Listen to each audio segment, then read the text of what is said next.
Aming pagsubok ang pinagdaanan nitong 2024 na malapit ang matapos, huwag nyo nang hayaan na darating ng 2025 ay ganyan pa rin ang inyong maranasan. Mainam ay magawa nyo po ito bago sumapit mga bossing ko ang 2025 upang sa ganon ay mas mahigit ka na maka-attract ng swerte at mabago-bago ang takbo ng inyong pong pamumuhay. Unahin muna natin mga bossing ko, dapat mag-general cleaning ka na.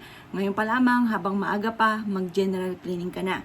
Dahil maaaring marami mga negative energy na nasa loob na ng inyong puntahan na hindi nyo lang nakikita. Ultimo sa kisame ay may mga nakadikit po dyan mga bossing. Alisin po natin yan. Paano natin aalisin? Kailangan mga bossing ko, ultimo mga anlilawa sa inyo pong mga pader, sa inyo pong mga kisame ay tatanggalin po ninyo. Dahil yan po ay sumisimbolo ng kalungkutan at ng kamalasan. Tingnan nyo sa mga horror na bahay mga bossing, yung mga napapanood natin, may mga anlilawa at ang dami-dami mga nakasabit po dyan na kung ano-ano man na kumbaga dumi mga bossing ko ng ating kisame. Yan po mga bossing ko ay huwag nyong hayaan na kapag umenter ka mga bossing ko ng 2025 at meron pa rin ganyang mga anlilawa sa inyong kisame na hindi nyo tinatanggal, yan po ay sumisimbolo ng kalungkutan at mga iba't ibang problema na pinagdadaanan. Kung ikaw po ay dumaan sa mga pagsubok nitong 2024 na malapit ng matapos, maaaring ganun pa rin ang mangyayari sa taon ng 2025.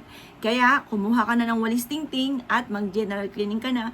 Ultimo mga kisame, mga sulok-sulok ng kisame ay tanggalin po ninyo ang mga anlilawa po yan or kaya mga sapot ng gagamba dahil yan po ay sumisimbolo ng kalungkutan at mga problema. Ganoon din po, lalo-lalo na kung kayo po ay pinagbahaya na mga bossing ko ng ibon. Ang ibon, maswerte po yan, mga paisa-isa. Pero yung tipo nagtayo na sila ng bahay dyan po sa inyo pong kisame at yan po ay may mga itlog-itlog pa mga bossing ko, alisin nyo po yan mga boss. Pero huwag nyo tsutsughihin. Yan po ay ilalagay nyo lang, halimbawa ilalabas nyo para doon na siya sa labas.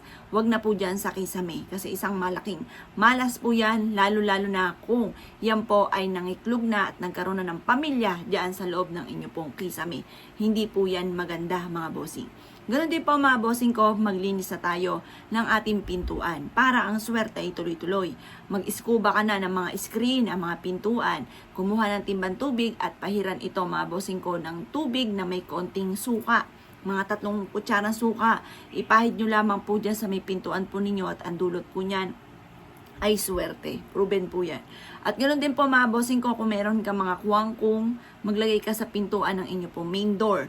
Kung meron kang palm, lalo na mga golden palm, maglagay ka sa gilid ng main door at ang dulot niyan ay swerte. Asahan nyo sa 2025, kung wala ka pang natatanggap na blessing, kung ikaw po ay parang masipag naman at matyaga pero lagi kang minamalas, sa darating na 2025, Year of the Snake mga bossing ko, yan po ay laging siksik, liglig at umapot. Maraming blessing ang darating sa inyo. Ako po mga bossing ko, bumili na ako ng patungan ni Kuwangkong. Naglagay ako sa may tapat ng gate ng malaking kuwangkong. At alayan nyo ito ng alak, tsokolate, or kaya iba't ibang mga tinapay. Ang dulot niya na iswerte. At ginawa ko na rin po yan mga boss. Parang pagsalubong. Yung mga bigla mga pumapasok na sa isipan ko na dapat ko nang gawin, ginagawa ko na. Kasi para tayo higit na maka-attract sa taon ng 2025, Year of the Snake mga bossing. Proven po yan. Maswerte po yan. Kaya kung ikaw po mga bossing ko ay marami mga pagsubok sa ngayon, gawin nyo na po yan. At yan po ay sinisigurado ko sa inyo mga bossing ko 100% na mas higit ka na makaka-attract ng swerte. Lalo-lalo na ngayon darating na 2025 Year of the Snake mga bossing. Kaya kung kayo naniniwala at naisyo po yung gawin, ay siya mga boss. Good luck po sa inyo po lahat.